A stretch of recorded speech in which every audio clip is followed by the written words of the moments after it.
শিক্ষা এখন আজকাল পথে বসছে, এই সরকারের জন্য সবকিছুই সম্ভব। শিক্ষাকে পথে বসানোই মনে হয় এনাদের উদ্দেশ্য। এরপর থেকে 10 বছর পরে আরো দেখতে পাবেন যে শিক্ষিতরা আর ধুলোয় গড়াগড়ি করছে। তাই আমাদের এই সরকারের কাছে অনুরোধ যে আপনারা শিক্ষার হালকে ফেরান, শিক্ষিত বেকারদের স্কুলে নিয়ে যান। আজ সমাজের এক শ্রেণীর লোক যারা শিক্ষা পাচ্ছে না, মাস্টারের অভাবে, শিক্ষকের অভাবে তারা স্কুলে যেতে পারে না, কোথায় পড়বে, সবাইকে প্রাইভেট স্কুলে যেতে হয়।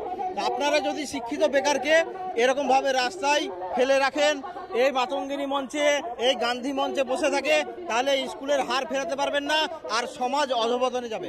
আপনাদের এতটাই সিট আছে আপার প্রাইমারিতে, যদি আপনারা দেন, প্রত্যেকটা স্কুল খুবই সচলভাবে, এত সুন্দরভাবে চলবে, আমাদের সমাজে শিক্ষার প্রদীপ এত ভালোভাবে জ্বলবে যে আমাদের বাংলা আবার এগিয়ে যাবে। আমাদের শিক্ষিত সমাজ একদিন সমাজের হাল ধরবে।